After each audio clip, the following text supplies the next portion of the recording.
a setup that you can use that has everything that you really need in it. You're only going to have a 12-second cooldown, so you can almost achieve infinite ammo. You're going to have HP, you're going to have tankiness, and you're going to have HP collectors. This is a great setup for just kind of getting a build. That's a lie. Don't fall for it. If the iron comes on, I would have used it already. Luna is right. The coordinates of the pass from the iron are unchanged.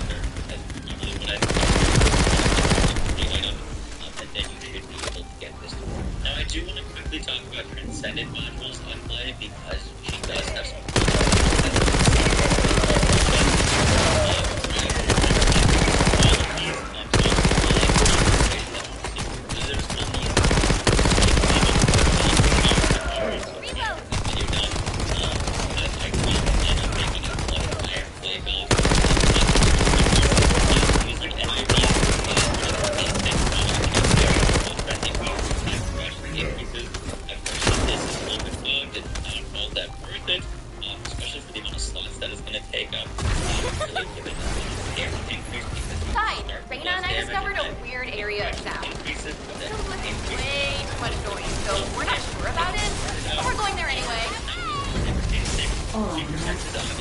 We're also trying to gather as much data as possible.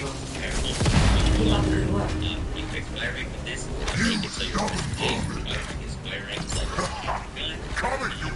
This is I'll deal with you myself. Sniper shots, ammo, and cannon build. For this rocket launcher, this build, that's what we're going to use. The equipment in the center is compressing the data from the ancestor devices alerted. Decryption rate 65%. Compressed data 40%. I'm going to collect data from whichever device I can connect to first.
Decryption protocol activated.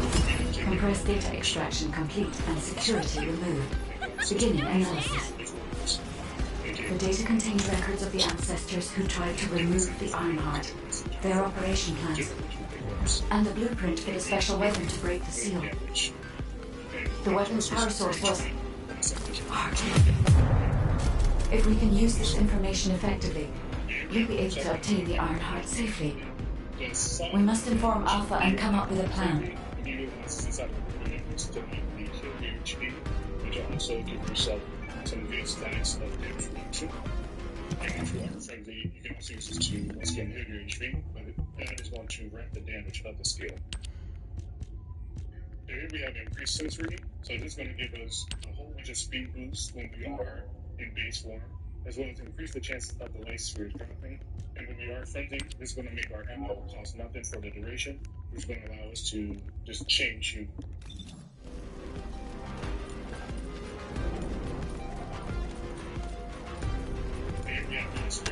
In base form, this allows you to stun enemies when we are friendly, is going to be a very, very nice damage gap.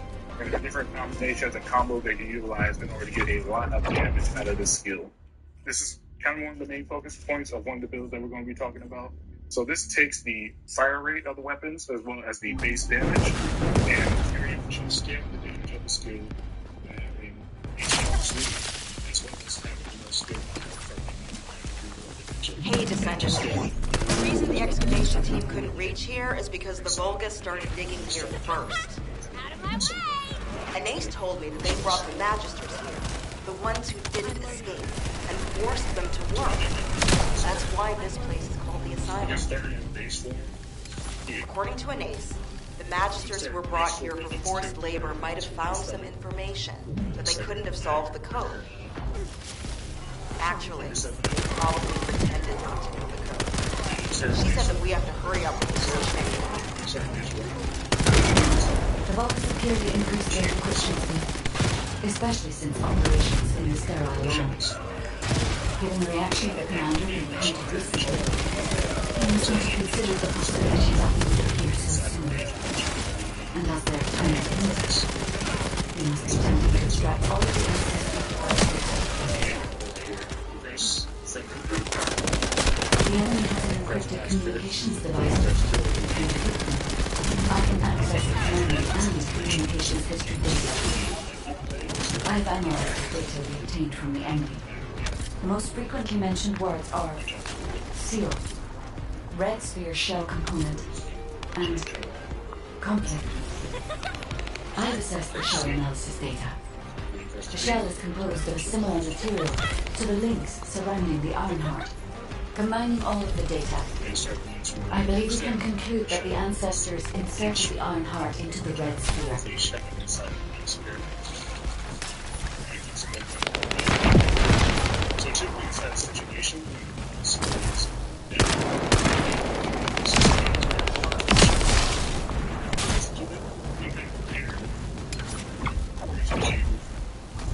This is connected to the civil war that broke out in Westeros. Perhaps the ancestors sealed the Ironheart inside the red sphere because they felt that a simple vault couldn't hold it. I cannot figure out the exact steps they took. But the important thing is that the sealing was successful. Yes, keep struggling. There's nothing you can do. The Vulgus Legion is the apex predator. I'm analyzing the data retrieved from the destroyed device. Please buy me some time. Swap guns. I'm loading. And to release the amount of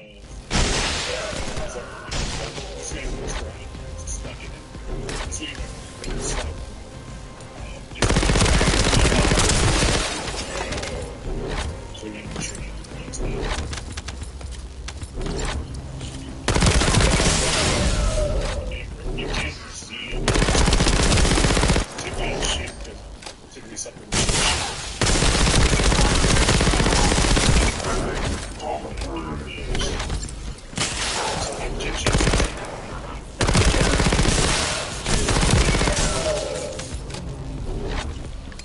So we will have 30 numbers. Can just give you We have already moved the Ironheart. If you keep trying, all you will find is death. Hey, that's a lot. Don't fall for it. If the Ironheart was gone, I would have noticed it already. Luna is right. The coordinates of the pulse from the Ironheart are unchanged.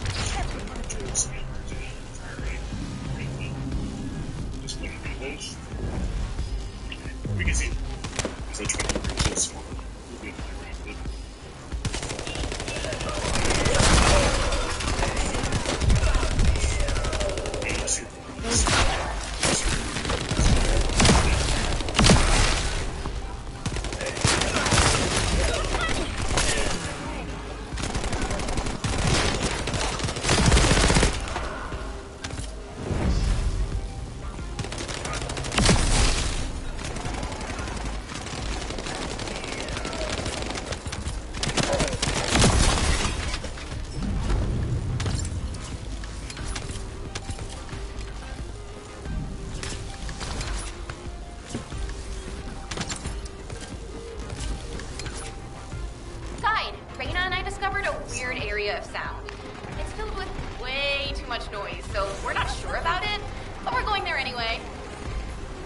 All right, man. We're also trying to gather as much data as possible. Keep up the good work. You stubborn vermin! Come if you dare! I'll deal with you myself! Descendant, the equipment in the center is compressing the data from the ancestor devices around it. Decryption rate, 65%. Compressed data, 40%. I'm going to collect data from whichever device I can connect to first.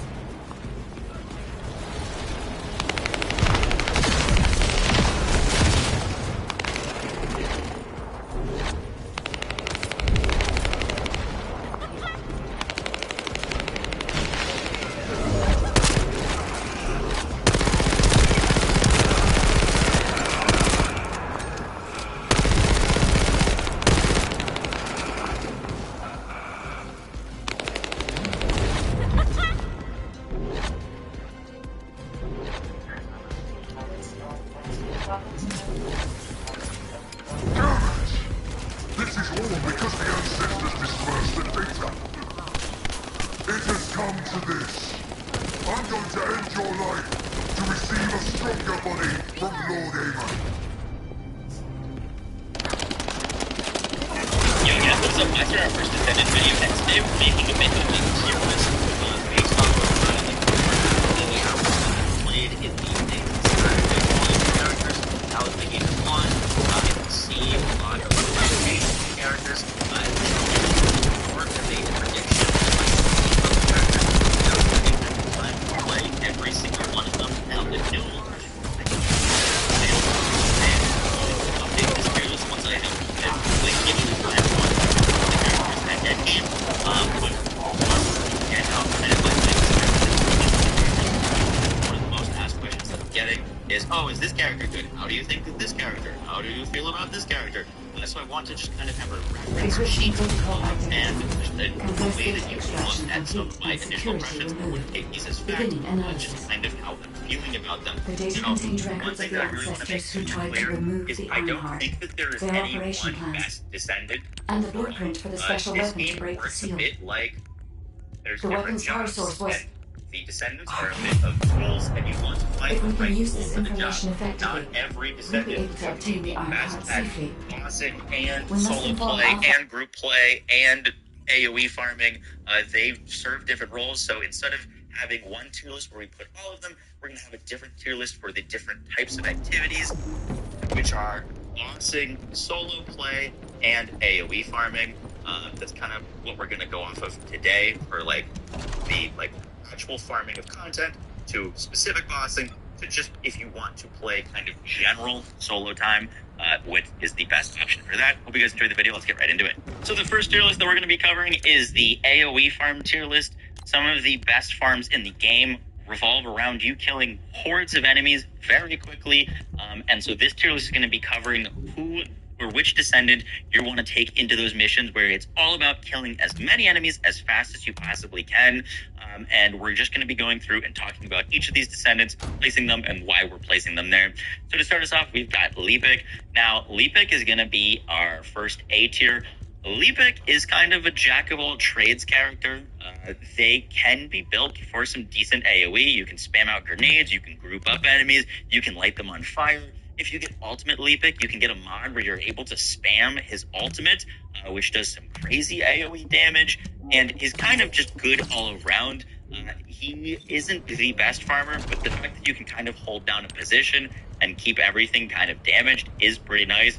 He is going to get overlooked a bit because he is one of the starting characters, but he is definitely a solid choice for AoE clear. Next up, we've got Enzo. Enzo is kind of the ammo specialist of the game.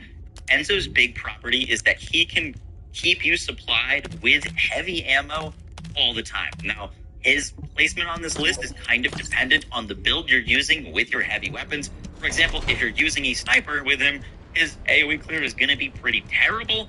However, if you're using a rocket launcher and you're just spamming it into a group, your AoE clear gets pretty solid.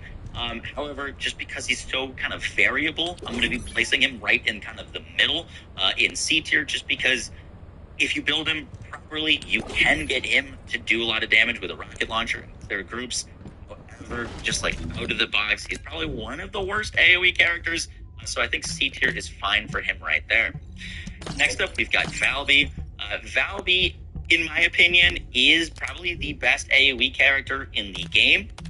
We're going to talk about Bunny in a second. Valby can do a ton of dot damage. She can cover an entire screen in damage where you're killing enemies before they even spawn. She also has a ability to group up enemies. So if there's a ton of heavy elites that you would have to shoot at individually to kill all of them, she can group all of them up in a really tight circle where they can't even fight back, and then you can rain down damage with other Descendants or using your own damage.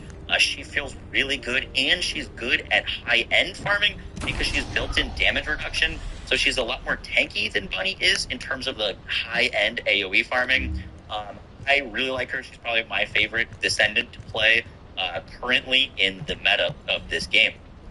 Next up, we've got Sharon.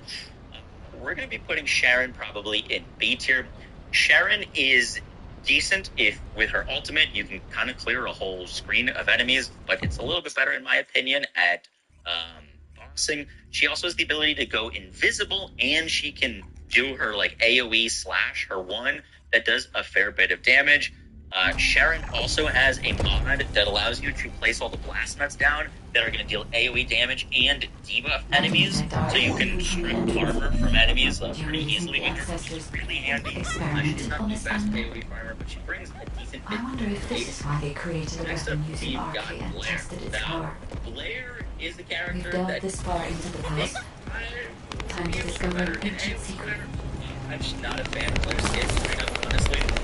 In certain places, like Blair zones down, she's basically at your feet.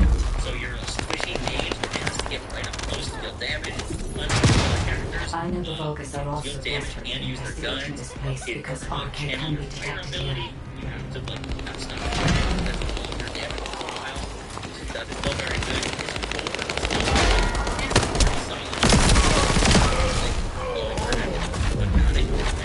Next up, we've got Blade. About her in a second, but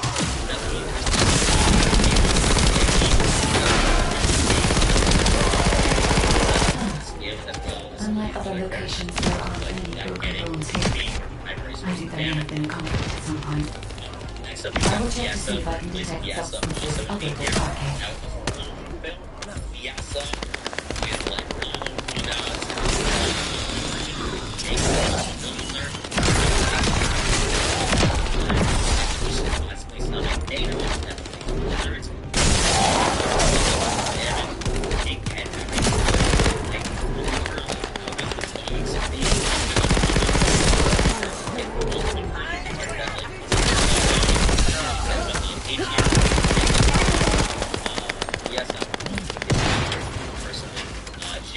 She slows things down, just like the what they does, but other characters are pulling them upright with their abilities. Next up, we've got Ajax.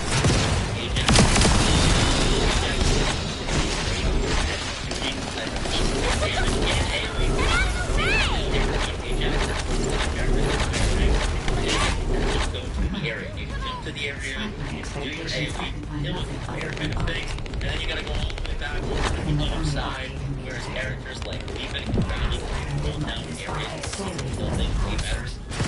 That's why we're putting the Ajax in C. Next up, we've got Bunny. Bunny is the best AoE player.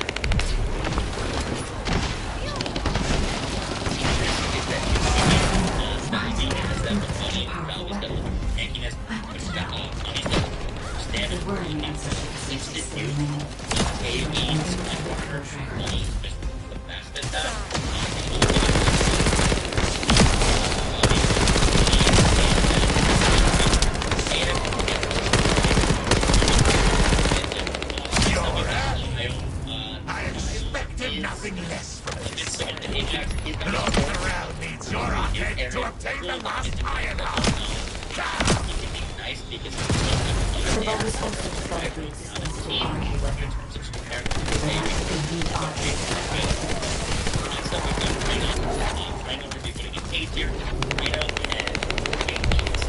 Damage, she's got a big dodge, ultimate damage, and she If either of them had been killed by the bodies, we would have used to activate the armored weapon. If and Valby does, and Valby's got more crowd control and utility there, she doesn't have quite as much These in my opinion. are the Funny, remains of the but ancestors. Rhina is absolutely They're connected to the place where the Caligo is buried. It might be And evidence that lastly, they we've got studied the Jaber. corpse firsthand. Jaber also in B tier. If anything remains to be destroyed, they can continue testing it. Descendant, the enemy is sending a high-voltage electric current to damage the ancestor security protocol. Because it basically shoots one Battery enemy algorithm time. analysis. I must destroy the enemy batteries. In sequence. Second enemy battery confirmed. I will try to remove the security protocol. Is the battery that important? Are you afraid of me? The removal is almost complete. Descendant, destroy the last battery and protect the data. Security protocol removed. Welcome, Decendant. This iron needs our help. You should be honored. Your archer will be used by Lord Corell's grand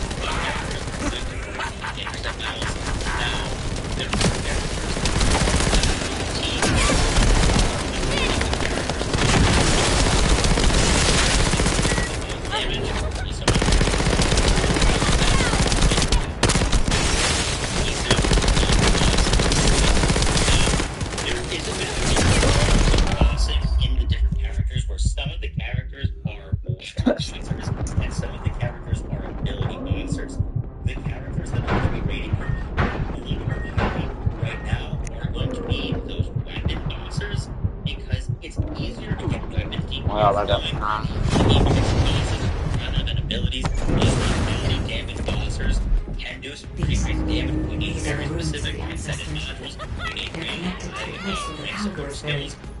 It might be evidence that they studied the corpse firsthand. Defenses and duration cooldown. If anything remained to be destroyed, Users and they then could just continue testing its destructive power. put out some pretty crazy Descendant, damage. the enemy is sending a high-voltage electric current to damage the ancestor security protocol. Battery algorithm analysis. We must destroy the enemy batteries. In sequence. Second enemy battery confirmed. I will try to remove the security protocol. Is the battery that important? Are you afraid of me? The removal is almost complete. Descendant, destroy the last battery and protect the data. Next up, we've got leave it down. Security protocol Leave it is removed. kind of exactly Welcome, Decendant. leave it. This iron Leave it needs our has help. a specific setup. You should be honored. And Your arcade will be used for Lord Corell's grand plan. build and that's like setup. I would easily do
code Now, activated. Sharon, 30% of data records just pick accessed. her up. You don't have any of the Analyzing specific things. security data. Right, Bosser? Analysis complete. The goal with Sharon is to try to I have discovered the goal of the development of the RK weapon and how to use it. ambush, get that big damage increase. The RK You're weapon shooting, is created to destroy the you're gonna red deal sphere. even more damage if you're In shooting order to destroy the pretty Ironheart inside pretty it. bad for solo play, kind of, you know, like, you want Permission to teammates control the RK weapon has been granted only to me. Target use, you get that I don't damage know why increase. this is, She also but has we should a focus on the mod operation called for now. Melting Nuts that allows you to strip The enemies' RK weapon defense is so you hidden can beneath the keep up Mirage Dome. bosses so that everyone's As doing I more can move damage. the weapon, And her ultimate is let's one of the join higher forces with single HQ target damage skills in the and game. carry out the operation So together. Sharon we're going to be putting in A. Not great for solo, but pretty good in terms of just putting out boss DPS. Next up, we've got Enzo. Enzo, in my opinion, is S tier. Not super great for solo, but this is a character that is so helpful to have. One of the biggest issues in bosses is running out of ammo. You've got a gun. Most of the time, you've got one gun that you really juice up. This is your best weapon, and you're going to be doing a lot of damage with it. Enzo allows everyone on the team to have infinite I can ammo. detect RK even from the enemy.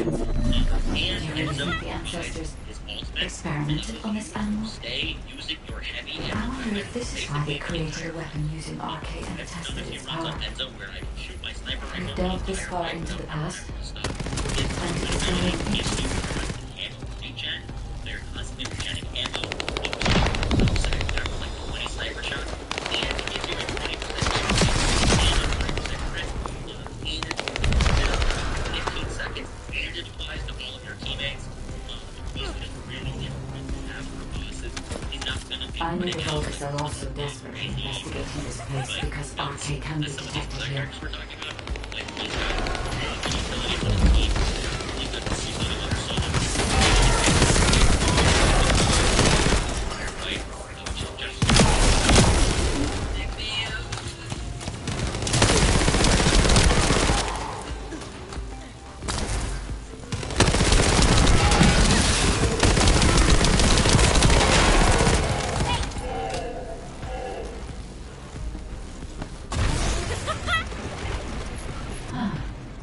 Unlike other locations, there are many crucibles here. There may have been conflict at some point. Once again, not I will check to see if I can detect substances other than RK. constant damage on a boss, but your attention doesn't feel good to me. The victory Reload! Next up, we've got E tier.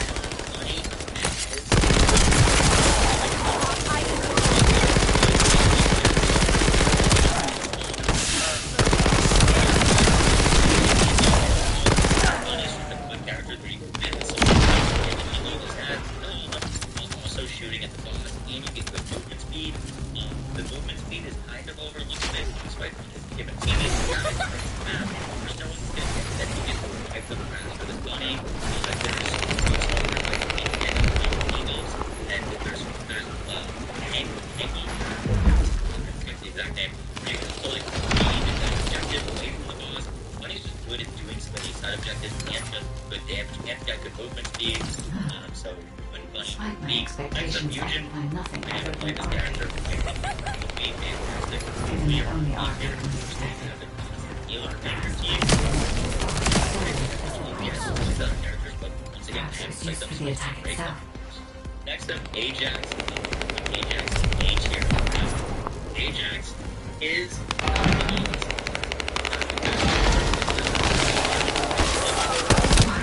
Build such a powerful weapon. amount of I aggro want to that know. you can run is all If there were any inconsistencies still remaining, you know, you can potentially be able to keep those squishy Reynas or Sharons.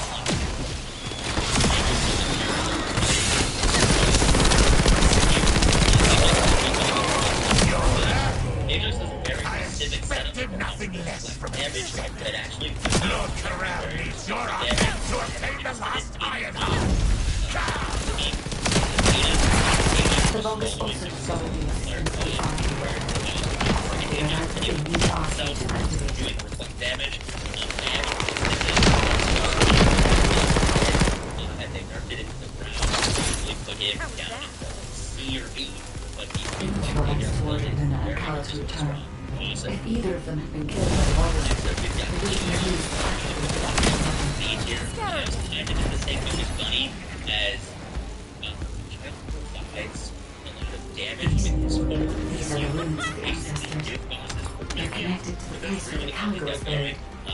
It might be evidence that they studied the cause firsthand. Damage, and If he's anything going to be remained a to be character that's destroyed, reliable. they could have continued testing its destructive power. Descendant. The enemy is sending a high-voltage electric current to damage the ancestors' security protocol. Battery algorithm analysis complete. You must destroy the enemy batteries in sequence. Second enemy battery confirmed. I will try to remove the security protocol. Is the battery that important? Are you afraid of me? The removal is almost complete. Descendant. Destroy the last battery and protect the data. Security protocol removed. Welcome, Descendant. This iron thieves are Extend the duration of her You should be honored. Your arcade will be used by Lord Carell's grand plan.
Guide code activated. 30% of data records accessed. Analyzing security data. Analysis complete. Descendant. I have discovered the goals of the development of the RK weapon and how to use it. Decent job of putting out DPS. The RK weapon was created to destroy the red sphere. Probably In order to destroy the Ironheart inside it. she can get around, she's got defense, and she's got constant damage. Permission to control the RK weapon has been granted only to me. I don't know why this is, Even better, so but we should focus on the operation for now. And for our final tier list, this is just The kind RK of weapon is a hidden general beneath the tier mirage list and also dome. kind of an experiment because As I I wanted can to see move how it the worked weapon, out. So let's I join took forces the with mobbing HQ tier list and and assigned carry out the a operation point value together. based off of how far away they were from S tier. So if you're in S tier, you get 1 point. If you're in A tier, you get 2. B tier is 3 points, so on and so forth. And we did the exact same for bossing, and then we added them up to get an aggregate score for each of the characters to get a overall tier list. And I just wanted to show you guys how that spelled out. So for the overall tier list, this is just kind of taking into account both their ability to mob and their ability to boss. This is kind of where we ended up. We've got Blair and Fiessa in C tier. I'm still a little bit unsure about Fiessa, mainly because I haven't played her ultimate version, and I know that you can scale her ultimate version up to do some pretty gnarly things. I'm just not a huge fan of Blair. I don't rate him very highly. In B tier, we've got some of our utility and tanks. We've got Ajax, Jaber, and Kyle. All are alright at mobbing and solid at bossing, but not the best at anything, so that kind of makes sense that they're middle of the road. In A tier, we've got characters that can fit niches pretty well, that are quite strong. Play with her bossing. Sharon's got good bossing and DPS. David's kind of jack of all trades. And those one of the best teammates to have, and also characters to play. The outlook play besides bossing. That is last year's kind of our jack of all trades, just good all around characters. Valby and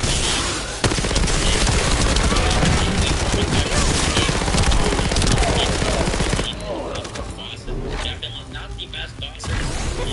Regular-sized bossing over this. Obviously, don't look at this tier list for bossing. You look at the specific tier list for bossing. But all of these characters dish out.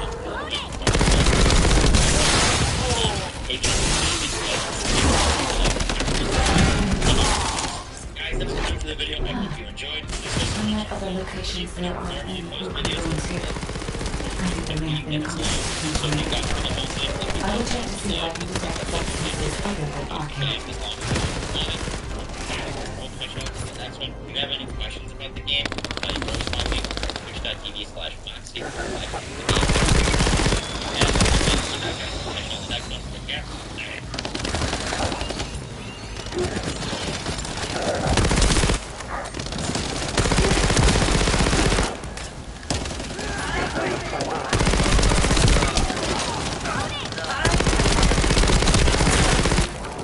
The first Descendant has a broad range of characters, and it is quite a tough decision across the main, play, and even upgrade to.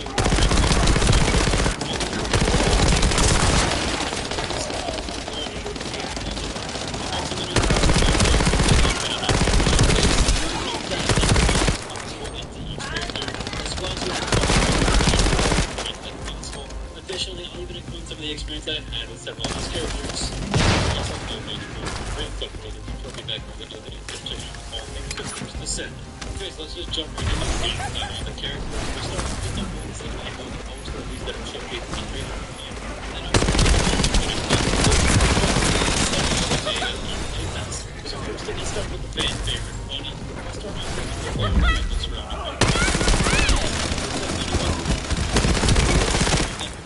grandmother. She discovers her late power during a near catastrophe and ultimately agrees to serve as a descendant to secure their future and safely enter the foster Despite care. my The expectations, I suit can find nothing other than and arcade. store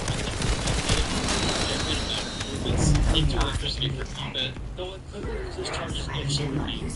Still, Albion's technology couldn't perfect this device or Perhaps it was use used for the nature's attack own itself. energy. Moving on to her role, she is considered a dealer. And as the she is a dealer of continuous damage who screens while describing electricity.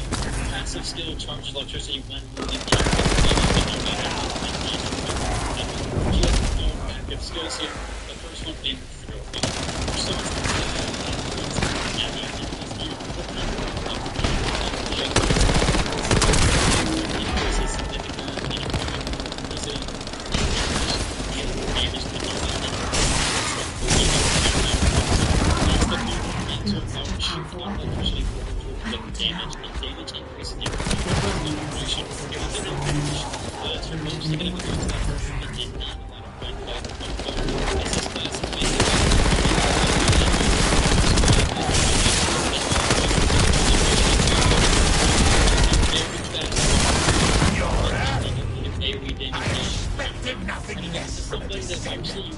Lord Corral needs your arcade to obtain the last iron heart.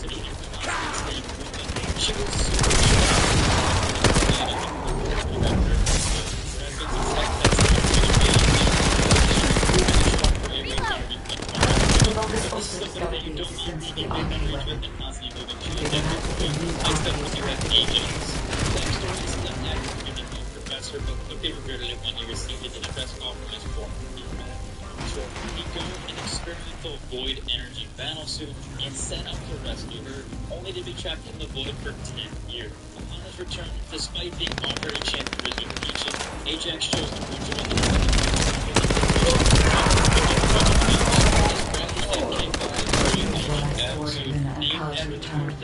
If either of them had been killed by Vargas, they would have been used to activate the arcade weapon. Ajax manipulated void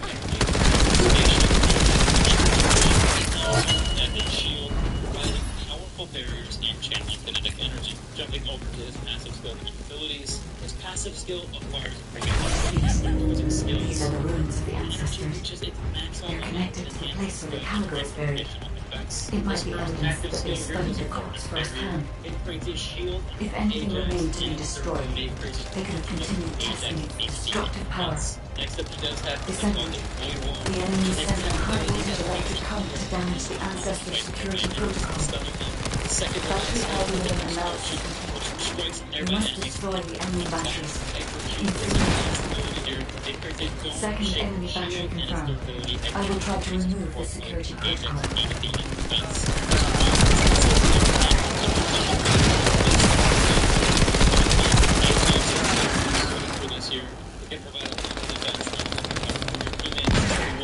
Is the battery that important? Are you afraid after me? Yes, she was part of the Congress Department Watch and discovered something called Destroy the last battery and protect She was the attacked data. by the Order of Truth and she awakened her courage. Security protocol removed. Welcome, Descendant. This Ironheart needs Arkham. You should be honored. Your arcade will be used for Lord Tyrell's grand plan.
Guide code activated.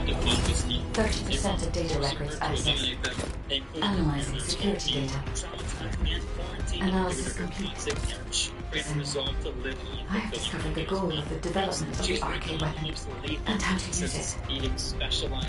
The arcade weapon was created to destroy the red sphere. In order to destroy the archive inside it, with neutralizing filters. She only discovered the Permission to sacrifice control the related arcade medical weapon has suit been was granted completed. only This to again me. is a pretty nice I damage don't know why boost. this She is, is a dot but dealer. we should focus on the operation for Toxic now. skill here is increases toxic skill The arcade power weapon is by hidden the number beneath the of Mirage enemies Stone. inflicted with poison for As I second can skill. move the weapon, First active skill let's here is join a forces toxic with trauma, HQ which throws and poison carry to out the attack operation target together. enemies with damage and inflict room 0 trauma onto nearby enemies. Which again, room 0 is the debuff. Her second skill here is defense mechanism, which significantly increases her defense, and there is also a chance of inflicting room 0 to enemies upon attacking her. Her second to last ability here is decomposed poison, which throws toxic in the form of a toxic swamp. Enemies that do touch this toxic swamp do receive continuous damage and become inflicted with poison and venom soaked. Enemies inflicted with venom soaked leave toxic footprints as they move, and enemies that touch those toxic footprints also become inflicted with poison. So it's essentially a domino effect there.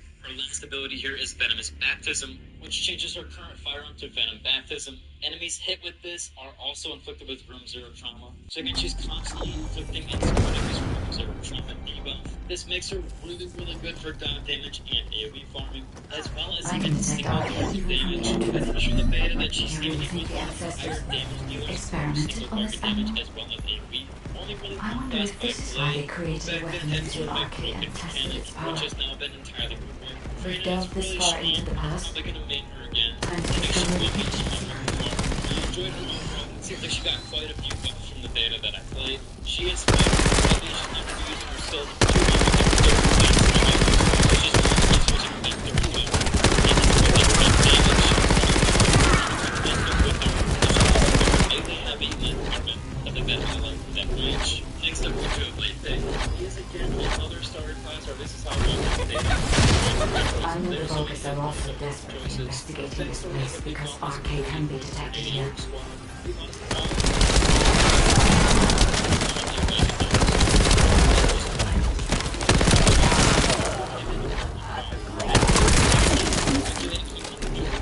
Descendant, the successful transplant of Wicked hit in March, making him an official descendant. Now he's equipped to avenge directly linked to main signal Unlike other transmissions, locations, there are many broken bones here. I think there may have been conflict at some point. specifically designed I will check to see if I can detect substances other than arcade. which can be shot and concentrated with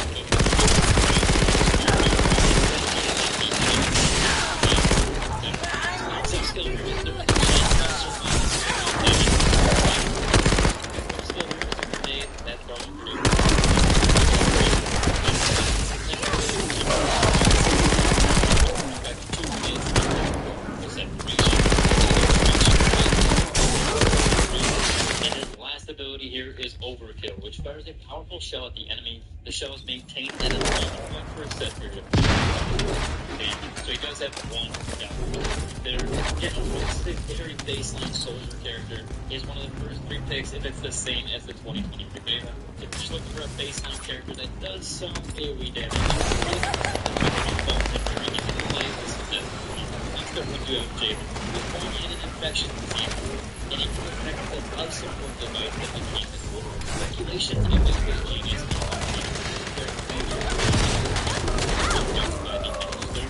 interested in his movements, Jaber saw himself simply as a weapon for war. Despite my This connected expectations, I can find nothing as a other than descendant, he viewed arcade. himself as a necessary unit, Even indifferent to only his arcade teammates' can be opinions to detected. him. Geniuses are either born Did or not made, respond they are to just solely. units to his system enhances his Seems electronic to be attack itself. ability by collecting and relaying signals directly from brainwaves, achieving near instantaneous response times. Why did they have to build Specializes in such a turrets that powerful amplify weapon? his own signals, I want to giving him crucial advantages. The worrying aspect still His role remains. is that he is a You would have utility been able to dealer, look so that type of DPS. His skill his attack increases when assault turn and medical Expected turn nothing are both less on. from a And for his descendant. first ability, he has Look assault around turn. me, If it your contains arcade the to wall, obtain the that's last instantly iron right heart. here is.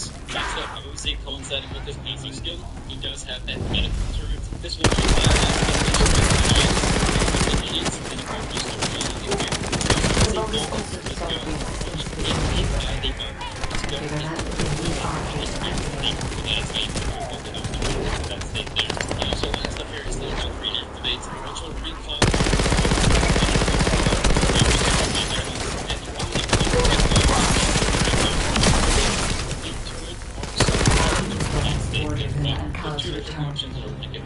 of them have been This killed by the virus, character does have a lot they of will stuff that be used to kind of gives you a activate little the ultimate weapon. I may know that deal damage or not, in that state that you're going to deploy into. Next up, we do have Cher. She is in Colonel Special Forces, known for her monomatch. Based off of its size and focus, despite her reputation as a mission to eliminate them and its severe injuries, she was saved by another agent. She underwent It might be evidence that they studied the corpse firsthand. transplant, driven by If anything determination remained to be and destroyed, this they did should continue testing destructive power. visuals. She was interred. The enemy is sending a high voltage electric current to damage the ancestor security protocol. Battery algorithm analysis complete. You must destroy the enemy batteries in sequence. Second enemy battery confirmed. I will try to remove the security protocol. Skill is a cut-off beam, which attacks an enemy with a electric blade and deal damage when inflicted with electric blade. And that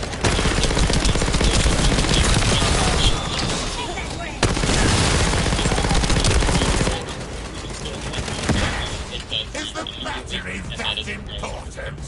Are you afraid of me? The removal is almost complete. Descendant, destroy the last battery and protect the data.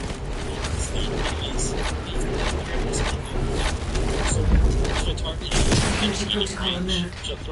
Welcome, Decendant. This iron heart needs our help. You should be honored.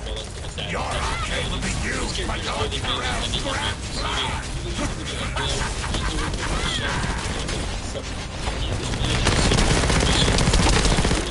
for soldiers enjoying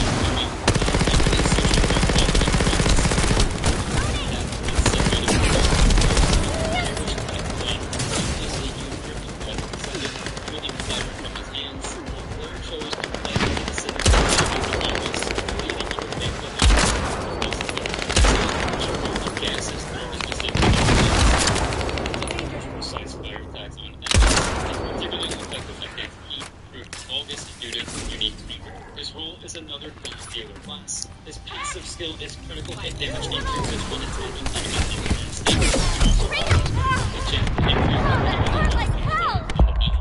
which is essentially his AoE ability, which his first one here is called Blaze Up. It spurts flame to deal damage to nearby enemies and create stoves. Stoves will then inflict instant damage and burn effects to nearby enemies. His next ability here is Extinguish, which he can retrieve those stoves in the battlefield and restore his mana. When he retrieves those stoves, it increases his defense for a short period of time. Second to last of your PS called Haste. It will support enemies near these flames or other These are the ruins of the ancestors. Last up here for his They're abilities, he connected does to the have place where the Kango is buried. It goes in large It might be fireball. evidence that they studied the corpse firsthand. If anything remained to be destroyed, they could continue testing destructive power. Descendant, the enemy is sending a high voltage electric current to damage the ancestors. Basic gör det, Emma. Battery algorithm analysis complete. You must destroy the enemy batteries in sequence. Second enemy battery confirmed. I will try to remove the security protocol.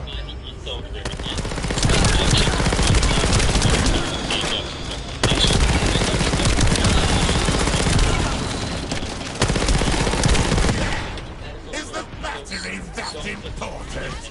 Are you afraid of me? The removal is almost complete. Descendant, destroy the last battery and protect the data. Security protocol removed. Welcome, Decendant.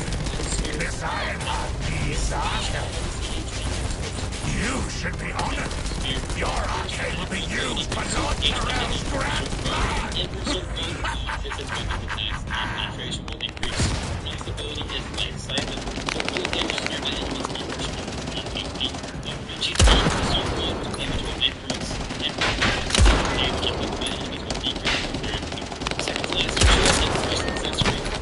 Century at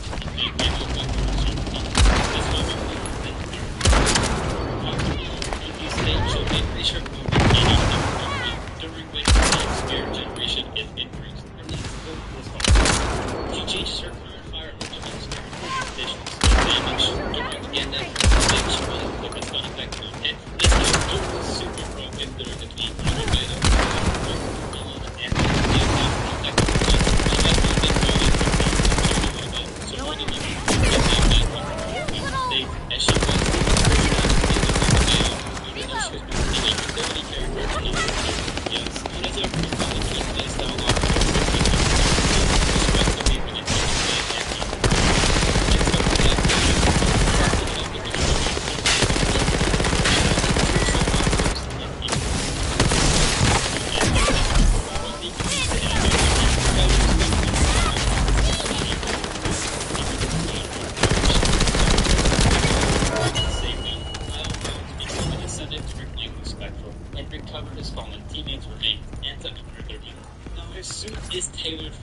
ability. Its magnetic force sparked conflict with the Magisters who doubted it, but he could handle it. After a heated dispute, Kyle built the suit himself using materials from the Magisters, Guide code achieving exactly what he wanted.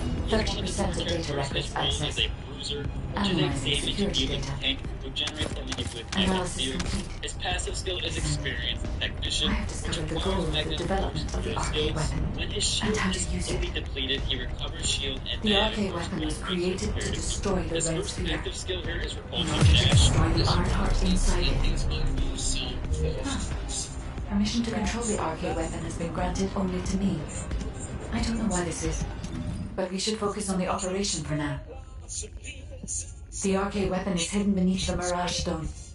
As I can move the weapon, let's join forces with HQ and He carry out dashes the towards operation enemies, dealing together. damage and recovering his magic force. His second active skill is Magnetic Bulwark, where he creates a frontal barrier to protect against enemies. He recovers that magnetic force depending on the type of projectile blocked. Second to last here, he has Magnetism Spurt. When he is damaged, magnetic force is reduced instead of HP or shields. After a certain period of time, magnetic force detonates to deal the damage around him. Last up here, he has Super Conductivity Thrusters, which allow him to fly and when landing deal damage in an area around his landing zone, consuming all accumulated magnetic force. The damage dealt is proportional to the amount of magnetic force that he has consumed. So again, this is a very mobile tank overall. However, seemingly he is more of a solo tank here and less utilitarian to the team overall.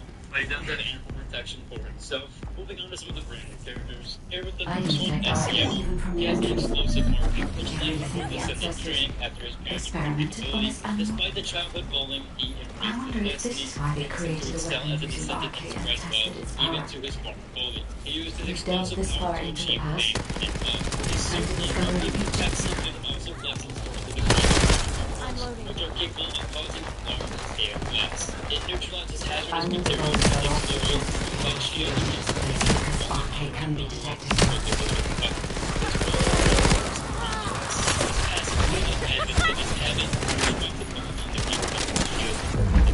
His first active skill here is called Climbing.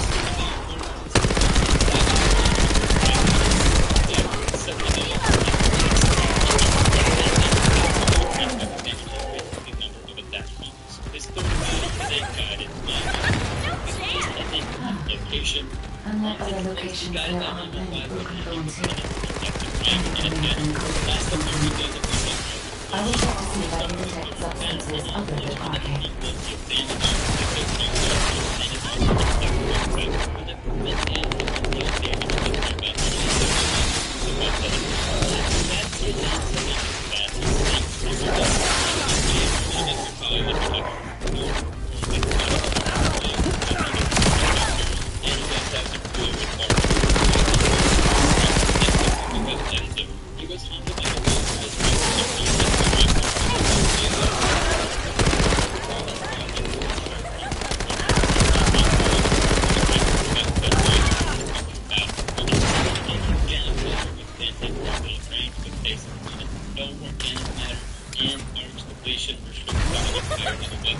Yet he can provide unlimited health at this qualities. His role is passive ability, which requires him to have a military capacity. Fish type is effective and it also increases the efficiency when you disconnect the security of the vault, which in turn will make more increase when this happens. So a fairly strong ability if you Perhaps can it was do used for the attack his first itself. ability here is Start Revive. He summons a bullet supply device at the designated location. As a device, the bullet supply device can be used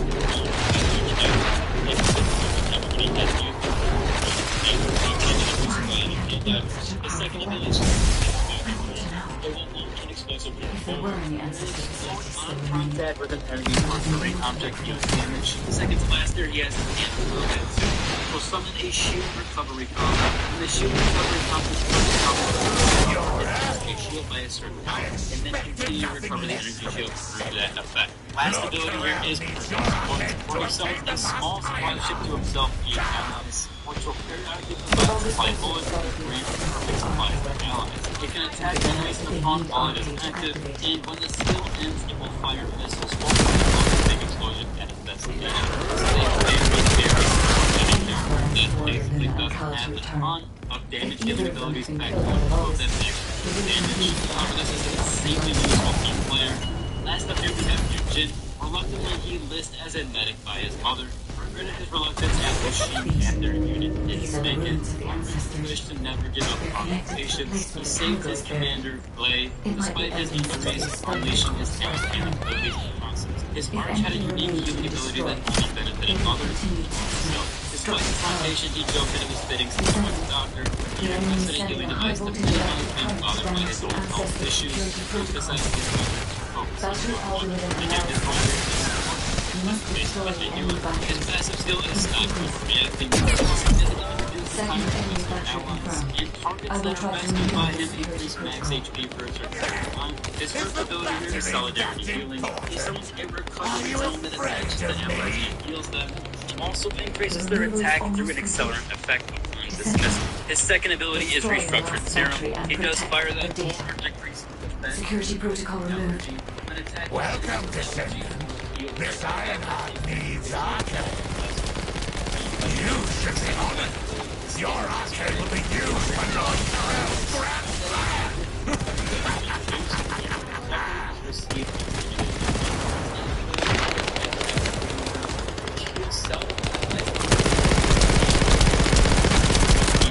Additional recovery is paid.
Because this is a longer video, I'm not looking to waste any more of your time.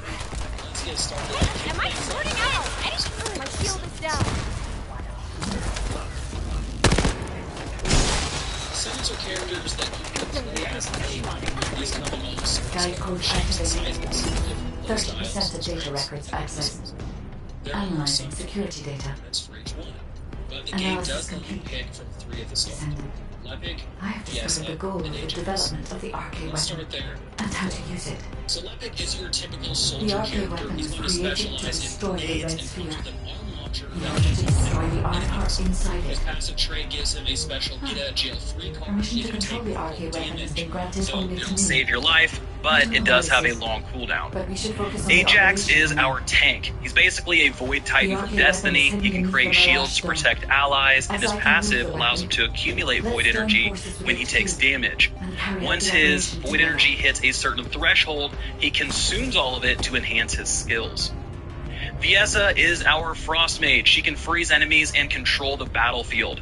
Her passive allows her to summon ice spheres that orbit and deal damage to nearby enemies, so when you need crowd control, Viessa is a very, very good bet. Freyna is a poison caster. She has lower shields and health than others, but she can quickly inflict high amount of damage to groups of enemies with her poisons. She also has a castable shield that offsets her low defense and gives you a little bit of stoutness when you need it. And lastly, her passive allows you to increase all damage to enemies afflicted I with wonder if poison. this is why they created Next, the let's weapon talk using about Bunny, arcade sort of the weapons to spokesperson or like poster child for this game. delved this Bunny far is into the essentially an past. Energizer rabbit. Time to She's discover built an to be ancient constantly secret. in motion, and all of her skills require you to be. As you move, you generate electricity, and this can be used to cast high damage skills. Her passive allows you to discharge electricity when you land after a double jump. Bunny has a pretty complex kit and requires a little getting used to, but she's a very high damage character. Sharon is a trickster assassin, and her playstyle revolves around camouflage and ambushing enemies with electric attacks. She can deal large amounts of damage if the enemy is targeting another player, so if you're a rogue type of person, be sure to use that to your advantage. Now, if you like turrets, Jaber is for you. So he can summon a healing turret and a damage turret. His passive is a good one, so if you have both of your turrets summoned at once, which most of the time you probably do, he gets an extra damage increase. Blair is a fire-specialized chef who excels at dealing damage over time. His passive increases his critical hit damage to burned enemies, and his critical hit chance increases depending on the number of, quote, stoves that are deployed. Now, stoves are AoE hotspots that will deal damage to nearby enemies and inflict them with burn. These are applied whenever you use certain skills. Clay is an interesting character. So she has minimal defense and low health, but her skills allow her to go berserk and siphon health from nearby enemies. Her playstyle is very Jekyll and Hyde, and you'll need to know when to berserk and when to return to normal in order to maximize her strengths. Now, if you love water and you love massive AoE damage, then Valby is right up your alley. She's going to deal range damage, she can place puddles to teleport between, and has a big skill called Laundry Bomb that'll pull in enemies and apply a debuff to them. Now, her passive reduces her mana consumption as long as she's standing in water, so that's a plus. Now, she isn't nearly as tough as her tanky counterparts, but she also isn't quite a glass cannon either. Kyle is one built for Magneto fans. Kyle's your guy. He can cast magnetic fields to block attacks. He can build a special resource called Magnetic Force that serves as a buffer before his health and shields are consumed, and he can also fly. So, for those of you that liked Anthem back in the day, Kyle's probably going to be your go-to. We also have 3 unreleased Descendants that we've seen in various trailers, cinematics, and key art. The first one is Asimo. He seems like he's a brawler type of role. We see him ripping an enemy apart in the trailer. Now, this isn't confirmed, but it's just what we see from the clip. Next is Enzo. Again, not confirmed what his role is, but we do see him in the trailer using a hand cannon, ripping through enemies. Then we see him again with a mech hawk-looking shield thing on his shoulder, so not really sure what his role will end up being. He might be an engineer along with Jaber. And lastly, we have Eugene. This character looks like a support type of role. He has a similar look to Valby. He looks sort of like a medic, and I think he might be the first outright healer that we have on the roster. Then we have our Ultimate Descendants. Ultimate Descendants are special variants of existing Descendants, but they come with a unique look and increased stats. So far, we know of 5. Levick, Viessa, Ajax, Bunny, and Glenn. So next, let's talk about the world of First Descendant, starting with Albion. Albion is the town hub for all things Descendant. Here, you can interact with vendors, progress the main story, launch side missions, group activities, check your mail, and store items in your vault. You're going to be spending a lot of time in Albion, so get familiar with where things are laid out and some of the shortcuts that exist throughout the city. Outside of Albion, we have 8 biomes to explore. These will vary in appearance, enemies, and content. The main story will take you through each one of them, but at first, you'll be exploring Kingston to get things started. Now, out in the world, you're going to run across a few things you can interact with: chests, public events, and missions. So world missions are like patrols. You can activate them by interacting with these floating devices. These will start the mission, and other players can join in at any time. These missions will grant some rewards as well as progress the main story. Now, some of these world missions are tied into special side quests that'll unlock certain weapons, descendants, or give you rare materials. So be sure to look at the rewards to find the one you're after and make sure you're spending your time wisely. Then there are also some missions that encourage you to group up. Now, from my experience, you don't have to play with other people, but if you do want to, there will be matchmaking available for these. And the nice thing is, you don't have to wait to start the mission. There's a join in progress that'll put players with you wherever you are on the current objective. And not to be confused with group missions, we also have group content, which is special instance content that can be launched from NPCs in Albion. So let's go ahead and change gears and explore those next. So,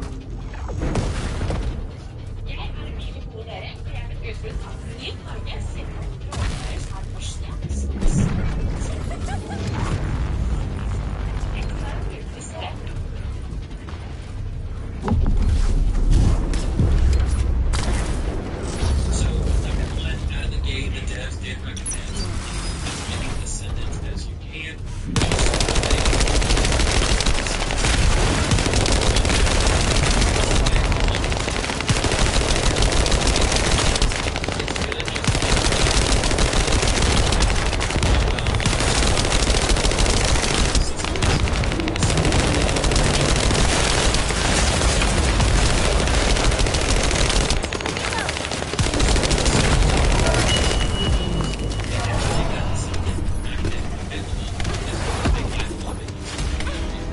Okay, so let's get into the first one. This is sort of the one that it's talking about. And those are functions, aka infiltrations. So infiltrations are specialized missions to zone frequent of 16. And each infiltration is going to have two difficulties. Now the normal difficulty is just that. You're basically playing through the mission on normal, trying to farm out some rewards. But as you shift gears and you unlock hard mode, which unlocks as you progress the story, you're going to be able to earn rewards. Now, the rewards for these missions are going to be changed at Having regular completed intervals, so you preparations. don't need to farm a specific mission for a specific reward. If there's a particular infiltration that you really don't like, then you can just wait for that reward to cycle off of that infiltration and onto a different one. Now, we did get an example of these rewards. We can see in this screenshot here for Biolab. Starting from left to right, we have a rare weapon, we have a rare component, and then we have a variety of mods, ranging from rare, which is purple, ultimate, which is yellow, and transcendent, which is that reddish orange. Now, on the right-hand side, you can see that we have a selector. So we do have some deterministic stuff here. Click and select one of those. Then we also, underneath that, have select options. Now these select work options are modifiers to make this mission difficult. So you can go and select as many or as few of those as you like, including you can just leave them blank if you want to just go in and you want to do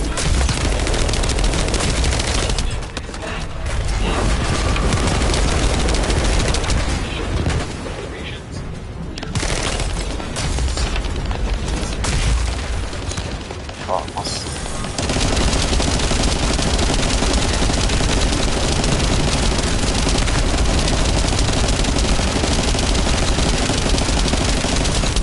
So this is just another thing.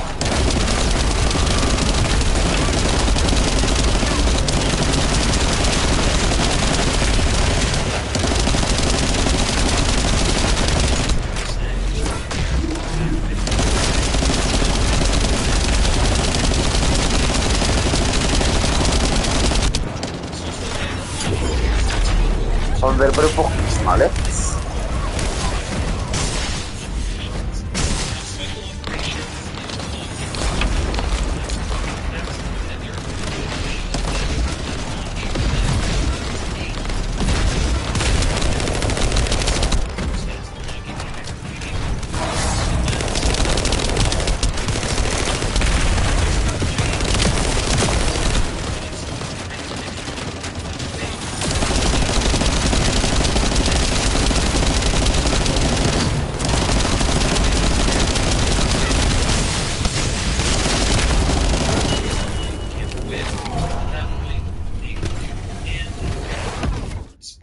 And the second one is resource effects. Here, you're going to protect the target from enemies for a certain period of time. As you continue to battle waves of enemies, you're going to need to protect that target for a longer period of time, and this cycle is going to repeat until you hit. And then lastly, we have neutralize good experiments.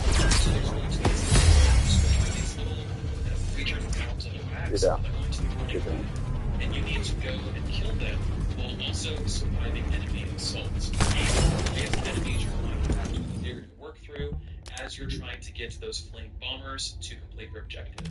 Just like the previous two, it's going to get more and more difficult until you fail.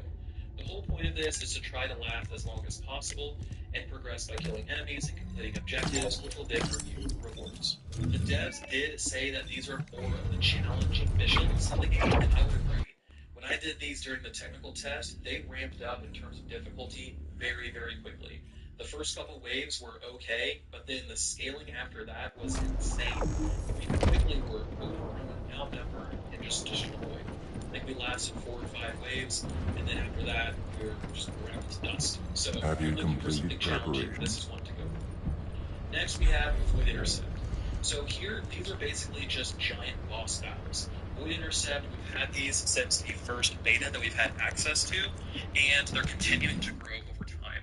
So these boss battles, they bring unique mechanics to the fold. You're going to have to use specific strategies in order to defeat them, and this is really where the dev team hammered home the concept of bring a variety of Descendants each run to make sure that you have everything you need, whether that's clearing out AoE, whether that's single target damage, whether it's crowd control, protection, defense, all of those different things. You don't want to just run in there with a glass cannon team because they account for that, and some of these bosses will absolutely crush that team to dust.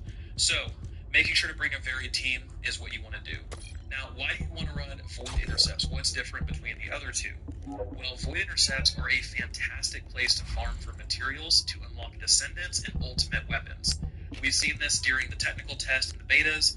This is the spot you would go to grind out Bunny unlock materials, Glay unlock materials, Blair unlock materials. All of the different Descendants have at least one material tied to Void Intercepts, so this is a system you definitely do not want to skip out on. Now that we've talked about the group content, let's talk about how we can use all of the loot that we got during those runs, starting with equipment. So first, let's talk about our weapons that we'll be able to find and equip. Like those other games, these do come in a variety of flavors. We have Common, Rare, Ultimate, and Transcendent. Common is gray, Rare is purple, Ultimate is yellow, and Transcendent is red. Now, in my personal opinion, I really wish they would have stuck with the regular array of colors here, where Common is gray, Rare is blue, Ultimate is purple, and Transcendent is yellow, but it is what it is. At the end of the day, it's not a huge deal. Now, every weapon will have a baseline stat system. You have DPS, attack, magazine size, and fire rate. But rare weapons and up come with extra affixes to look for. Now, these are bonus stats that'll help make the weapon more valuable. They can be increases to things like baseline stats, like an attack or a magazine size, or they can be bonuses to secondary stats, like elemental damage. Now, Ultimate is when things take a step even further. Here you have a special effect that's tied to the weapon. Now, not all Ultimates will have special effects, but some do, and this is where you'll start to see them. These can give things like buffs to yourself or your party, or they can inflict enemies with a specific debuff. There are a range of different effects. Some will synergize well with your chosen Descendant, others may not. So the question is, how can you easily tell if your ultimate weapon has a unique effect or not? Well, you can always check the tooltip, or you can check on the right-hand side of your weapon image. If you see 3 dots, then it does. Now, these unique effects can be enhanced by consuming another weapon that has a unique effect, sort of like a cannibalism kind of thing. This enhancement will increase your stats, and you can even take your previously enhanced weapon and carry that progress over to a higher level one in the future, so you're not wasting any of that enhancement investment that you put into that weapon. Now next is Transcendent Rarity. So we don't have too many details on this rarity quite yet, but we do know that they come with a higher range of affixes than previous rarities, and they'll also have a unique effect as well. So we have seen a couple of these in previous betas, but I believe they're all tied to components or even a reactor, so it's not necessarily something like, whoa, we know everything about Transcendence, but we do know that it is a rarity that's coming. So you probably have the question, great, I have all these piles of loot, what do I do with all the spare weapons? So I just throw them away? Actually, no. You use them in what's known as a transmission process. This is going to allow you to take higher level weapons that you don't really care for, and then consume them, similar to the ultimate enhancement process, to increase the rank of the weapon you hold. So for instance, let's say you have a level 1 scout rifle that you really like, and you have a level 6 shotgun, and you're like, you need information you can sacrifice the level 6 shotgun to then boost the rank of your level 1, favorite level 1 weapon. And and that'll increase its damage and its stats. The only requirement is a consumable material called a phase exchanger you can actually craft yourself from materials you earn from dismantling weapons. So at a high level, that's how weapons work in the First Descendant. You go get the weapons you want, you break down the weapons you don't want, and you can either break them down and dismantle them into parts to then craft phase exchangers, or you can use them as consumption material in order to upgrade the weapons that you do have. So let's talk about the other pieces of equipment that we have. Those are components and reactors. So think of components like trinkets or gadgets. You can equip 4 of these, and they provide a variety of stats, things like increased resistances, maximum health, firepower, etc. But they also come in sets. If you manage to get 2 or 4 of a matching set, then you're going to unlock extra bonuses. So for example, here we have a set bonus for the Supernova set that grants extra electric power when 2 are equipped, and then a more powerful effect when all 4 are equipped.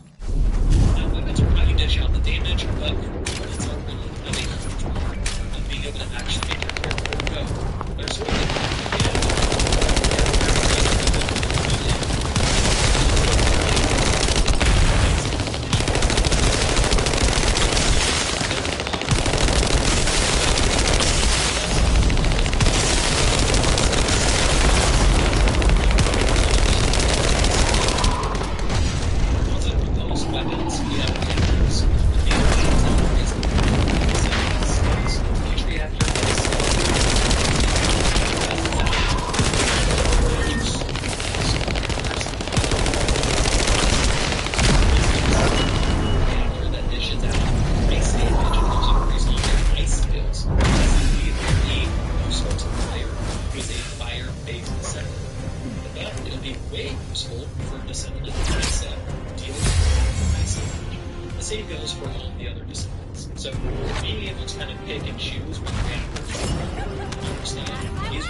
this type of Descendant would have this time. Now these reactors are going to boost your base stats with specific skill power types like I mentioned. These can be optimized if you manage to reach a certain condition. This condition can range from multiple different things. The example we see here is that it requires a specific weapon to be equipped. And if it is, it'll increase your skill power by 160% instead of 100%. So these are the little things to watch out for when it comes to components and reactors. You want to make sure you're optimizing your reactor as best you can to get all of the juice that you possibly can out of it. Whereas components, if you can mix and match them to create a really, really cool set or get a set bonus out of them, then that's going to be more beneficial than just throwing on 4 random ones. So one last thing. Reactors can also be upgraded to improve their stats. So what you see here isn't always what you get. You will be able to spend some consumable items in order to improve their power, just like virtually any other piece of equipment that we've talked about. Now that we know what equipment looks like, let's talk about the module system. Modules are used to outfit your Descendant to do all kinds of interesting things. It can augment your melee ability, it can provide you with base stats, and you can do the same thing with your weapons. Now let's dive in and explore this system a little bit further, starting with Mastery Room.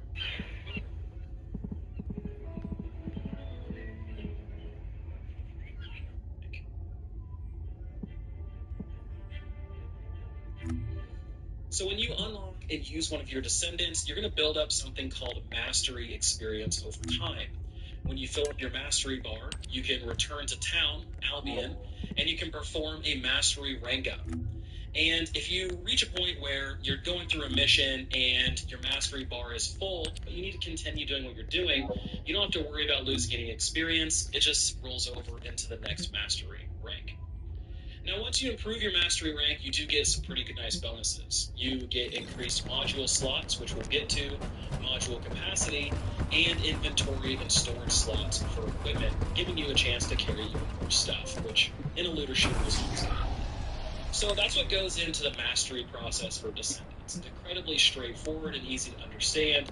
Use the Descendant, reach a point where you can level up your Mastery, and then get all the benefits from it. But let's talk about how we can take advantage of those new benefits with something called modules. So modules are items that you can attach to your weapons and your Descendants in order to increase their stats. Now, these are specific to certain weapons and Descendants, so you do need to match the type in order to use them, so please keep that in mind. Now, for weapons, you can equip 6 modules each, which honestly is quite a bit. To view the modules, you just have to hover over the tooltip and then open the modules to see them. And then from here, you can set a preset for each weapon name.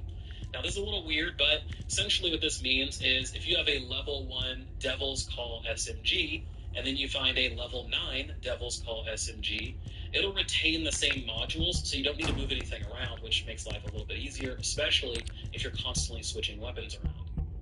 Now, whenever you equip a module, you're going to see those applied values on the left, and this gives you sort of a total impact of all of your modules, and that helps you sort of make good decisions, knowing if this module is going to be a net positive or maybe even a net negative. Now, when it comes to Descendants, you do have 6 module slots, but you also have something called a skill module and a sub module.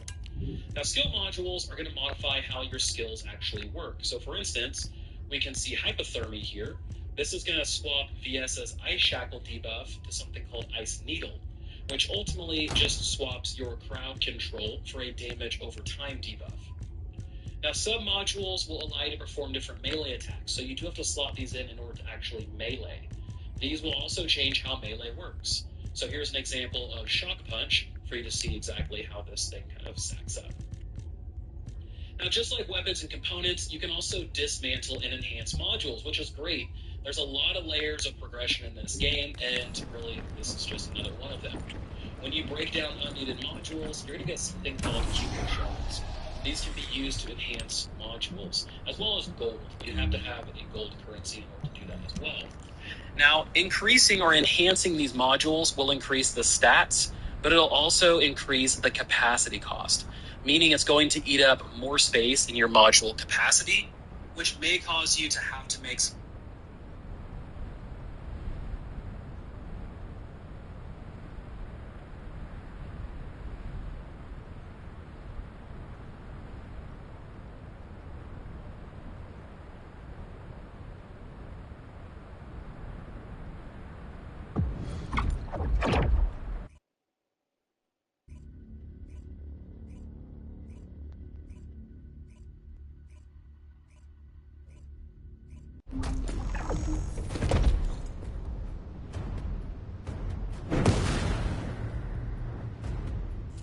It is as Lord Aemon said. The Descendants have arrived. Initiating extermination protocol. Destroy all traces of excavation. Activate all defense measures. To the entity who slays the Descendant, Lord Aemon will bestow a new body prosthetic and independent persona. Excavation. We really are hiding something. The Vulgus signal from inside the cave was also very strong. Guide, can you identify anything of significance? I have been able to detect any traces of the Iron Heart or void energy from here. However, I am picking up a very familiar phase pulse. Definitely. Descendant, please look on the opposite side of the cave. Jaber confirmed there is heavy equipment and high-tech facilities there. The answers will be there. Initiate section containment. Activate high-energy laser defense. The Descendant is entering the kill zone. Block all access roads. Initiate attack in a siege formation. Claim the kill. Execute the Descendant. Be rewarded through body prosthesis. Partition control function into rows. If you destroy all the controllers, partition can be manually controlled from this side. Destroy all of them for me.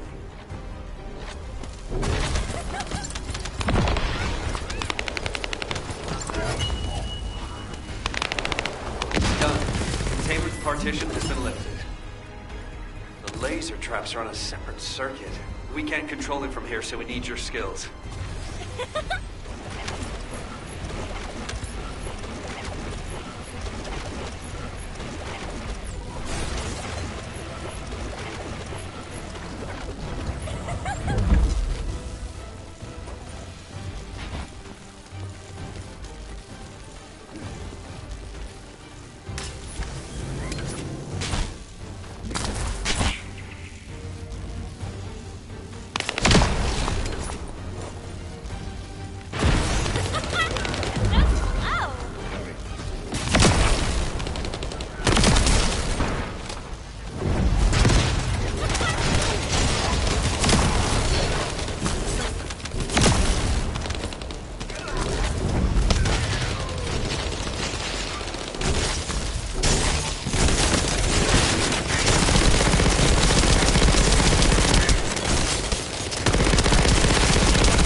surveillance terminal ahead. Connect your receive to the terminal. I'll try to control the decommissioned passageway remotely.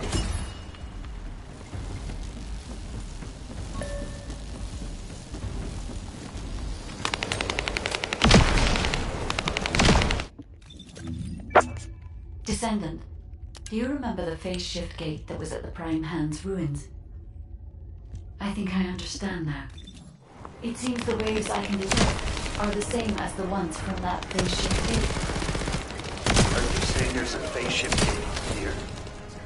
I'm pretty sure the gate you mentioned was installed in front of the Hagios Prime ruins.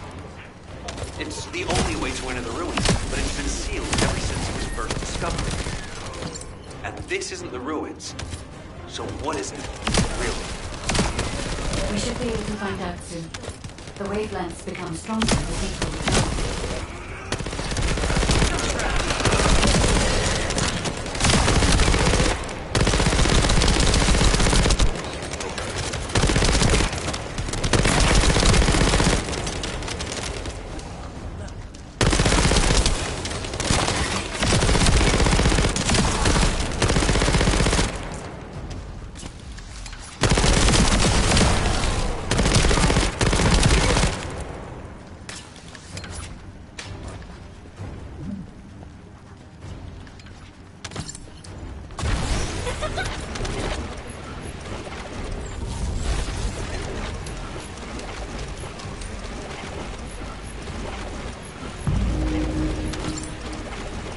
Descendant.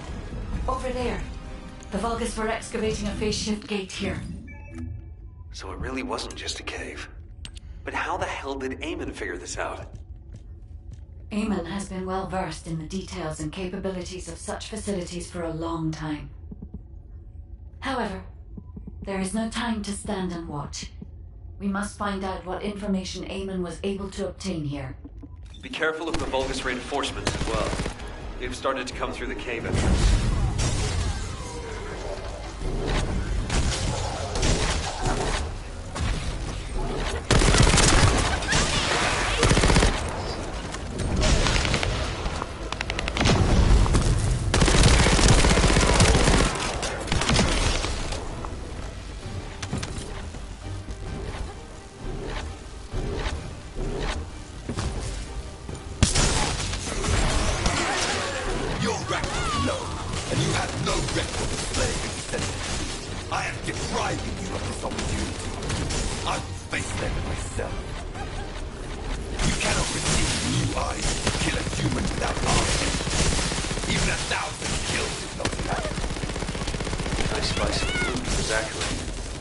As I expected, the head really is the best part.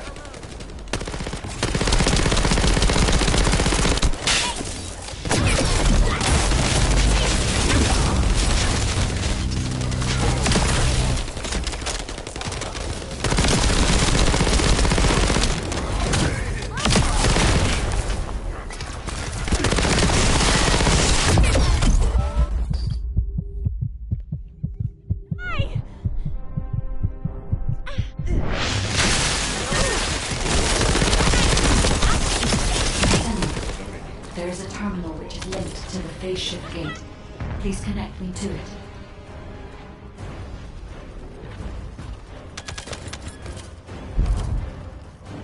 There was more than one phase shift gate. The Vulgus have already excavated and taken several. The damage to the last remaining one here was so severe, it seems they abandoned their excavation of it. I detect phase wavelengths erupting from the damaged parts. The first surge was much stronger than the one we had just now. That's why there was a jamming signal generated across Hagios.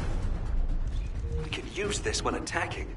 It might come in handy when we face Corell's fleet.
Yo guys, what is up? It's our first Decendant video, and today we're talking about something that you need to be doing right now and understand it, and it is one of the most important ways to increase your damage on your character and on your weapons, and that has to do with the encrypted vaults, or encrypted storage boxes, and also crystallization catalysts and energy activators. We're going to be talking about quite a bit today, but it's something that I keep seeing asked in my Twitch chat, on YouTube comments. It's one of the things that I think people are still very confused on, and so I want to break down everything you need to know. Hope you guys enjoy the video. Let's get right into it. So one of the questions I get asked most is, how is your module capacity 79? How do you have mods that are green that cost 8 and mine cost 16? How are you doing this? And it's a really important concept to understand, because one of the biggest ways to improve your damage and your survivability on your characters and on your weapons is having more mods, right? The more mods that you have, the more damage you're going to do, the more survivability you'll have, so on and so forth. Now, the most important button here is the module additional settings.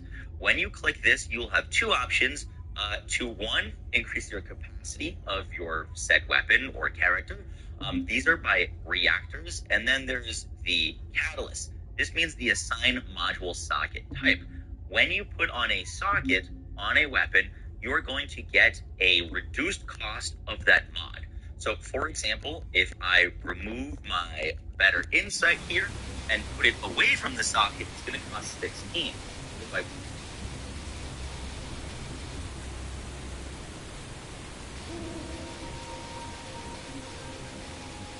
chance of getting the rewards from these vaults, you're going to want Enzo. This person's following me around. Hello.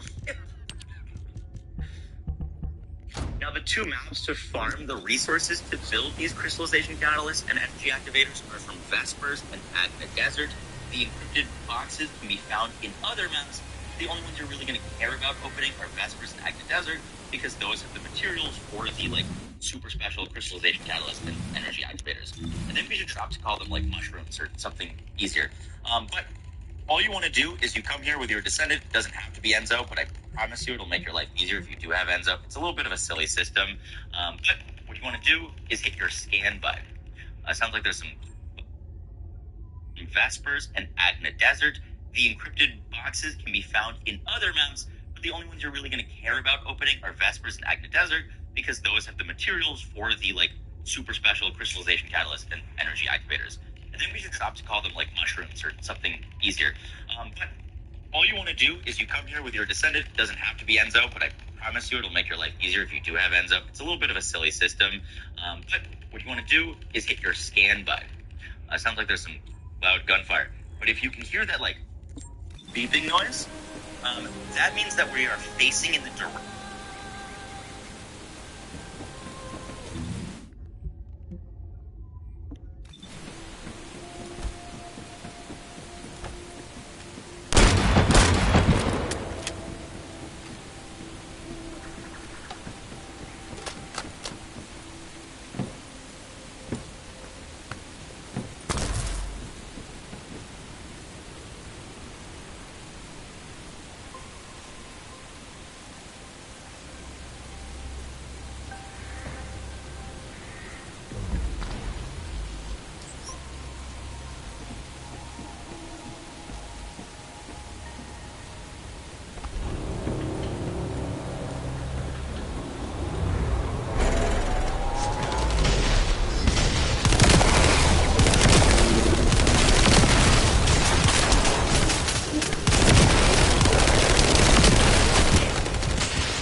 of an encrypted vault, right? It's not proximity based, so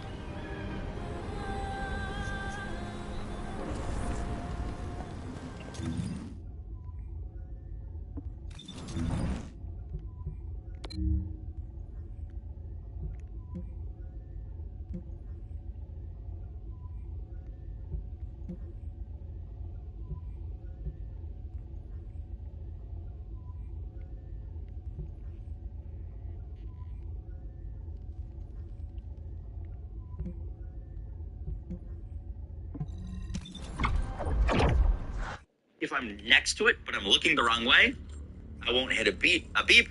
If I'm looking in the right direction, I will hit a beep.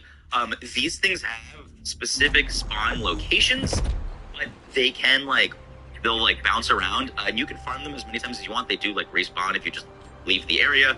As you can see, I'm not looking in the right way. Oh, I guess I am now.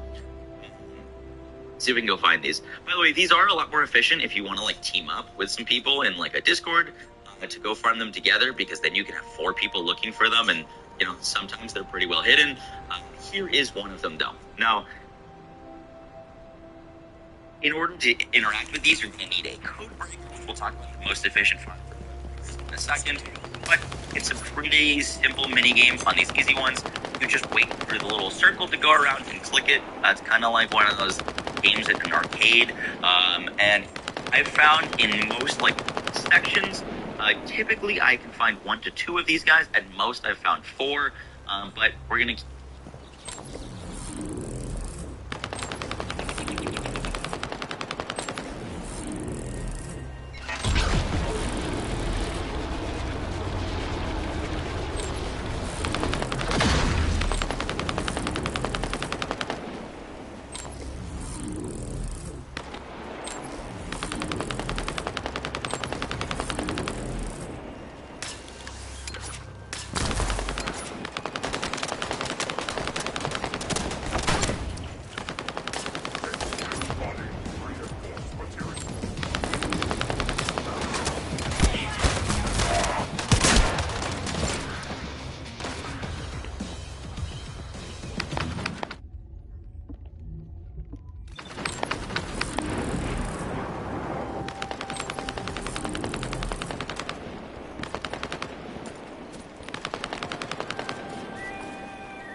They have a death wish.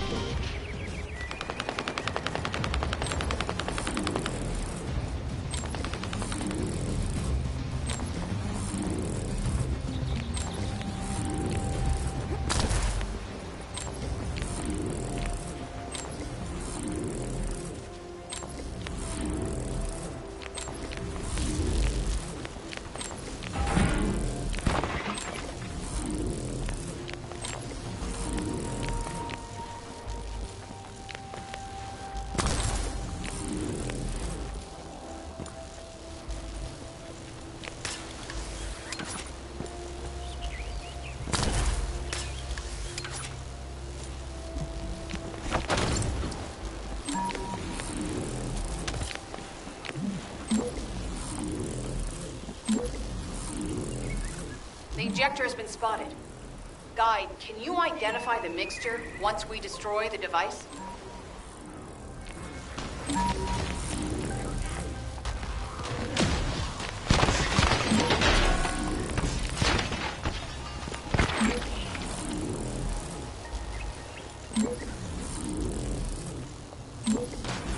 The mixture is a type of growth accelerator that forces intense growth in organic matter, including proteins. The Vulgus plan to use it to obtain a large amount of the enzymes required for DNA extraction.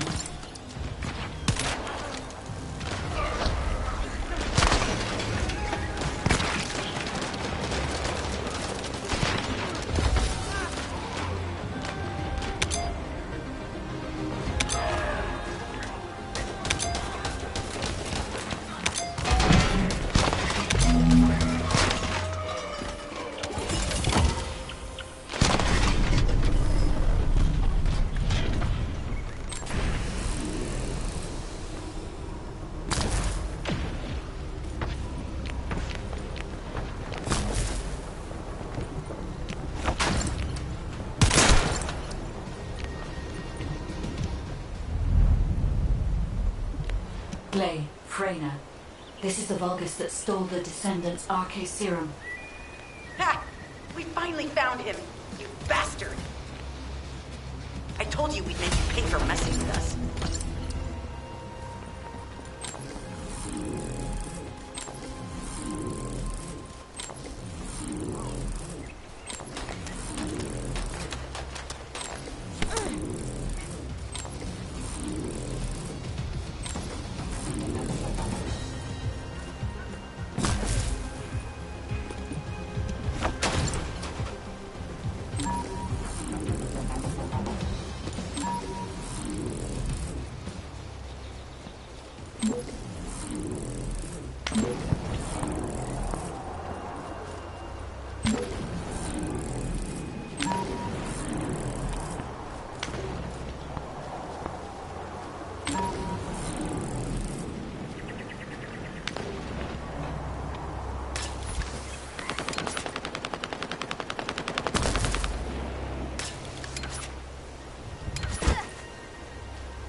Awesome. Keep looking to see if we can find another one real quick. Now, the rewards that you get from that, I just got metallic foil. The rewards that you get are corresponding to the color of the vault. So the white vaults. Also, this symbol here typically means that you're close to a vault. If you've ever seen these symbols walking around, I would usually typically recommend pinging. See if we can find one. Doesn't look like it. It was probably for this guy that was up there. But those little blue symbols are typically indicators that there is a vault nearby. If you've ever noticed them around the map and been wondering what the heck they were. So we just found a purple one of these. The purple ones are going to require the ultra precision code breakers. These will give you the most resource. I am on hard mode, so this should give me a lot of Kuiper. I think it's like 76,000. Just note that if you fail these, you lose your keys. And I'm going to be honest with you, if you're not playing Enzo, these can be pretty challenging to open. You're going to want to pay attention. The big tricky thing is it'll change what button you need to click, whether it's your left or right mouse. I'm not sure what it is on controller, but just going to show it to you. If you do have an Enzo on your team, and Enzo can open these for you, and then only like everyone gets the rewards if Enzo opens them. So here's the little mini game. It's a lot bigger area. Like you literally can't fail if you're on Enzo. But there is 75,000 Kuiper just by opening that, which is a ton. And we get a resource for making the best material in the entire game. Also, just note there was a little blue thing here. Oh, look, there's another one here. If you go to your inventory and then come down to consumables, that's where you'll see the miscellaneous tab, and you'll see how many of these code analyzers and code breakers that you have. Code breakers are for hard mode difficulty. Code analyzers are for normal mode difficulty. And you most likely will have a bunch on you just from playing the game. So I strongly recommend just checking this out real quick and seeing how many you have. And then the question is, how do we most efficiently farm these? So if we click acquisition info on these are the ultra precision ones. So these are like the big juice. As you can see, I farmed 7 of these, and I've already opened a few of them for making this video where I've had to do multiple takes. I'm sitting on like hundreds of...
Protect the collected data. The Vulgus force is getting bigger.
Another interrupter.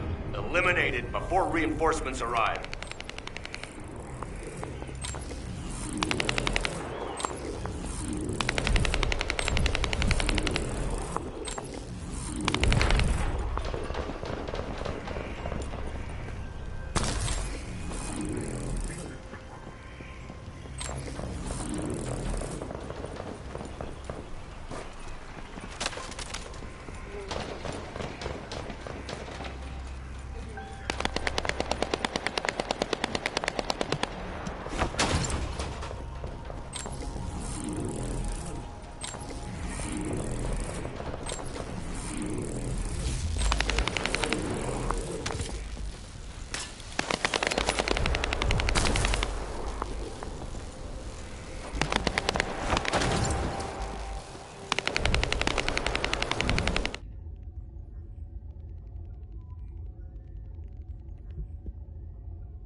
more bogus reinforcements.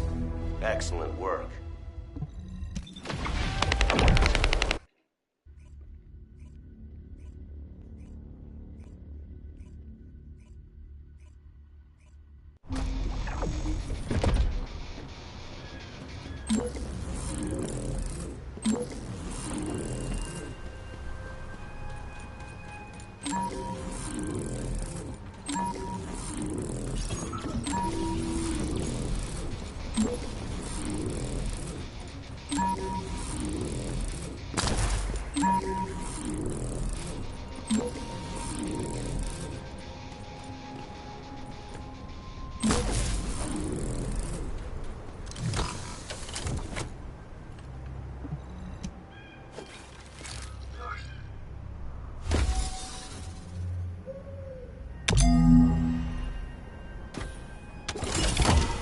Damn.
Colossus has fallen.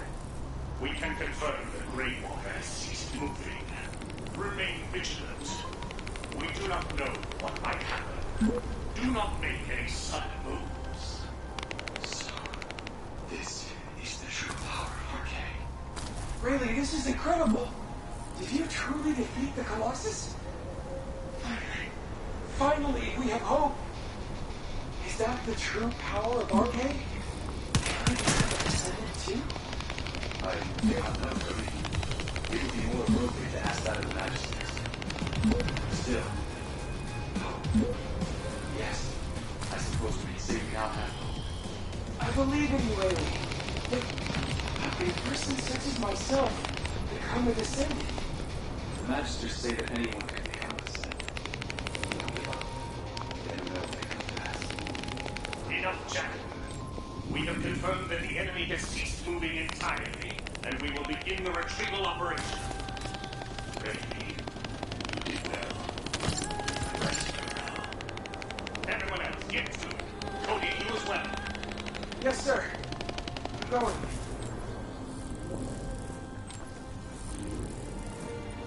I never believed the Colossus would be defeated. The Magistrates think it possible. I still cannot comprehend it. I have seen it with my own eyes. Commander, I believe it is now time to strike back.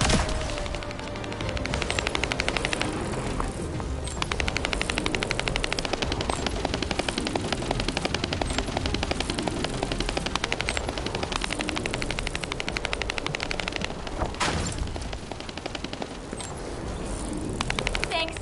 I was able to pick up a major convo. Wanna listen in? The Descendants are already here. Forget disabling the security. Begin data extraction. Whoa. Even my fans would understand what that means. And judging by the way his voice echoed, we should be looking for somewhere indoors. Nice job.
All good.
Ugh.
No matter what, if we want to widen the gap between us and them.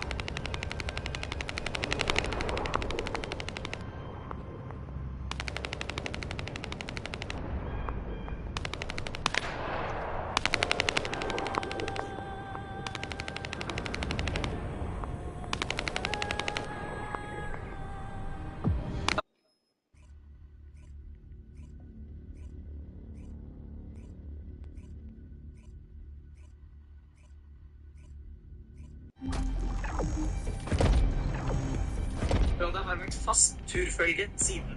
Etter hvert så ble 1 til 2, og I can detect our even from the ble også med enemy. oss på tur. Det har vært Generating the mange ancestors timer i fuglen, experimented on this i animal. drittvær og i sol, sommer som I var, wonder if med this godt is og why dårlig they mot. created a Dere skulle weapon bare using visst hvor arcane mange and fine tested turer its vi har power. hatt sammen. Nei, Lørdagsrådet og Delved hundene. this far into the November past. 2022 så klarte jeg å skade meg så hardt at det var uaktuelt å gå nesten hvor som helst, og havnet i lengre perioder. Etter noen måneder slik, så ble den tunge beslutningen tatt om at hundene var nødt til å flytte.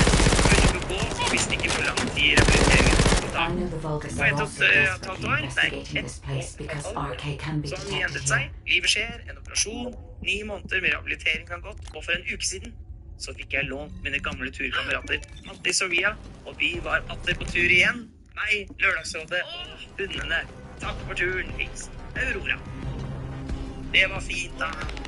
Så på en gang var rørende om meg, og så gikk du tur med de, og så får de komme på hunden som ikke må på tur. Det er jo regel nummer 1. Det er regel nummer 1, du må kunne gå tur. Eller en skog går som de kan løpe rundt.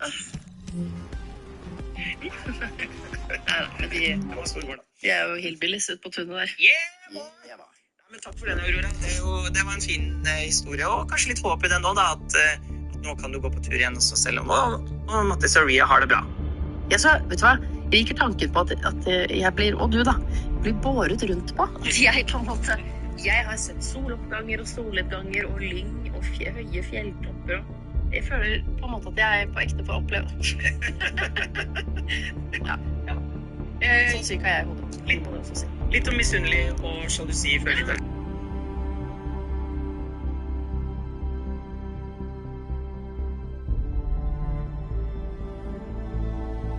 Misunnelig på hverandre. Derfor lagde jeg ordet misønskelig. Det er et positivt ladet ord. I det ordet ligger at du ønsker at du har en ferdighet, men under den andre den ferdigheten. For eksempel den ene er flink til å synge. Du ønsker at du også var det, men under den andre å være flink til å synge. Misønskelig.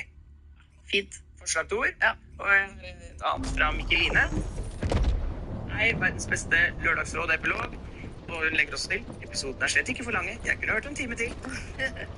Hørte akkurat på lørdagens episode da dere snakket om at det manglet en mellomting angående ordet misunnelig. Jeg og min venninne laget vår egen greie på dette for mange år siden. Vi ble enige om at hvis den andre skulle noe, eller hadde noe som man også gjerne skulle ha hatt eller gjort, men ikke var direkte misunnelig, så kalte vi det rett og slett underlig. Vi følte det var missen som gjorde ordet litt ekkelt og dårlig. Ja. Så hvis vi sier til hverandre at vi er underlige, så vet vi at det betyr at vi er glad på den andres vegne. Skulle bare veldig gjerne vært med, eller hatt det samme selv. Hilsen Mikkeline. Altså, begge deler er veldig bra, men i misønskelig, hvis jeg skal nørde litt, så er jeg litt enig i at en misønske er et utrolig sterkt og på en måte fint ord. Men missen, den er kraftfull, så den liksom ødelegger litt for ønskelig. Så underlig er på en måte, der har du en del av ordet misunnelig. Bare missen ikke der. Nå blir jeg underlig. Underlig. Litt mer underlig. Ja, underlig da. For språk da. Akkurat som vi i dag har lært et eller annet mål. Tid. Kom mannen som har vunnet sikkert mange språkpriser inn og... Flott. Jeg gispet. Flott råd i dag da. For en gjeng. Ja. Snurr. 0524. Det var ikke meg. Jeg var jo på en snurr forrige. Det var du. Det var jeg. Hva gjorde du? Jeg var på en snurr i Moldeby. Ja, for du har vært på Moldeby. Ja, da. Sammen med lyd- og lysfolka. Og fest litt med guttene.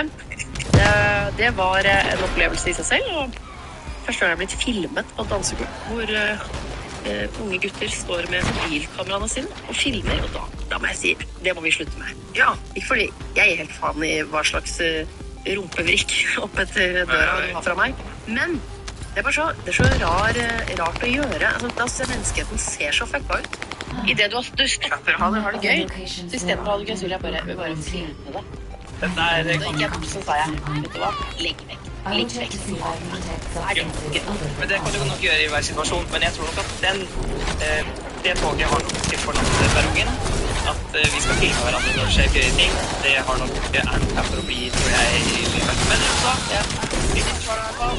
Hilsen korist her da, kanskje koristen har filmet litt der. Så ble det Hva sur da? Det var ikke mye der. Jeg hadde jo lårasfølelse. Så satt jeg sur på vulkanen min, og dagen ble ikke helt som det ventet. Men vi hadde konsert I kveld, og storartet aldri sikkert det så fint. Ettersom det ble fest, og snurre som bare rakkeren I scenen. Husker lukter brent mikro, håper min skjønner. Mikroen har satt ut, har lovet å kjøpe ny. Elsker koret mitt, savner kjæresten, har på lapper. Men kan ikke vi kan nå, så da blir det pappa spennende. Nei, det gleder meg til ekte lørdagsvalg, det måtte jeg.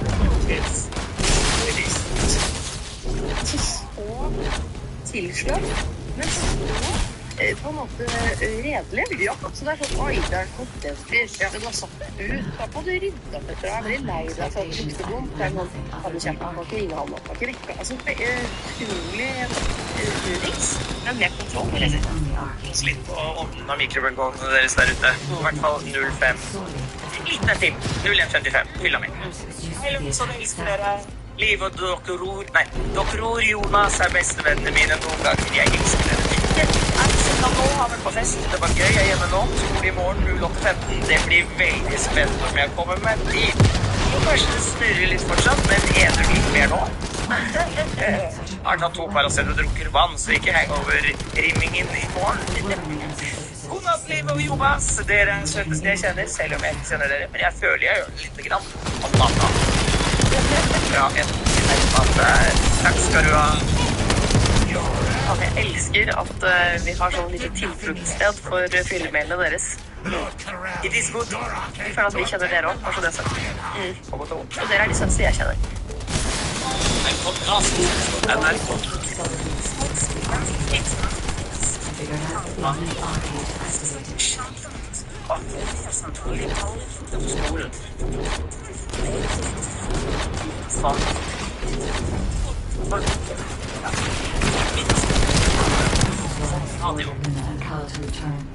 If either of them had been killed, I'd have always stopped.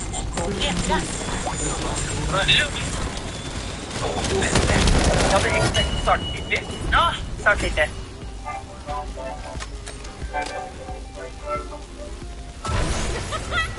Enten det siste, men det deilig.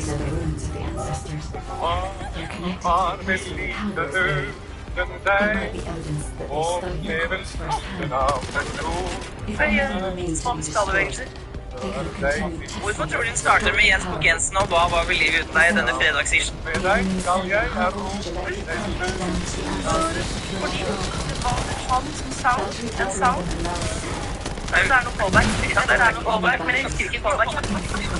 Nå leter du fælt I hjernelivet. Men fingrene mine løper gjennom arkivet nå. Husker du at I sendingen med Ronny, Marlene og fingeren, så prøvde vi å hjelpe Melody, som var ung kvinne. Ble det?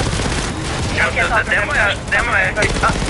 Som skulle synge I Oldfors sin 90-årsdag. Ja, og hun var jo da mye yngre, og prøvde liksom, hvordan kan det bli noe som begge kan like? For hun var opptatt av at liksom ikke bare skulle være en sånn sang som ikke betydde noe for melodi, og det måtte jo selvfølgelig bare være Halo og Beyoncé. Hva skal man med den? Og vi ga masse råd, og blant annet da denne Hva var vel livet uten deg? Fra Fredrikssons fabrikkkjenningsmelodien. Og nå skriver vi melodi. Herregud, så kan vi høre at dette var problemet mitt. Når dere begynte å synge Hva var vel livet uten deg, kjente jeg det var noe som traff meg til. Den perfekt. Og en sang jeg med sikkerhet vet at hun kan. Hvis denne episoden har rørt oss til resten av familien og planlegger noen forhold for før vi begynner å synge, så skal alle sammen reise seg og bli med på sangen. Jeg likte godt det Ronny sa, at når han nevnte at jeg må tenke på hva oldemor betyr for meg, og tilfeldigvis traff den sangen perfekt. Og Hva hadde vel livet vært uten min fantastiske offer? Tusen takk for råd. Med vennlig hilsen. Biology. Jeg går også på hele kroppen. Også i fjeset, for jeg har jeg er litt dun på sype. Det er noen reisedunse. Ja, men dun er vel her for å beskytte deg mot kulde. Absolutt. Og jeg fryser så mye. Jeg er litt sterkt. Få høre litt til, da. Ja, nå dro jeg på baken. Ja, nå er den borte. Ja, sånn fungerer det. Hallo, Jensborg. Er du her? Og selv. Og så kan jeg høre den igjen. Nei, dessverre. Ja, men nå er det reklame for Norsk Tipping. Ja. Vi tar den nå, da. Ok. Nå synger jeg. Vi synger de også. For et spillelag. Nei, det vil ikke her. Den, syng den. Ikke noe reklame for Norsk Tipping her. Gi drømmen en sjanse. Det er jo et spillelag. Beskytt av det. 7, 8, 9. 6.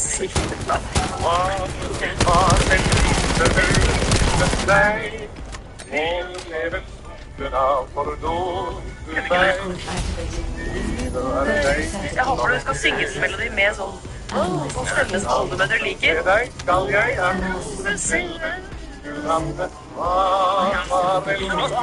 Familien kan være med herfra. Alle elsker denne. Men kanskje printe teksten. Han har den. Ja, for det var litt opp hos meg. Ja, for den andre gangen han synger, det er det man får i kjenningen til Fredriksson Fabrikk. Det er den man kan. Ja. Vi vandrer sammen på en solsysvei. Ja, for det skal ikke bli nei. Fra start. Hjertelig velkommen til Ish. Var ikke det litt til start? Fantastisk. Dette lille miniproduktet som du får, en eller annen gang i løpet av uka.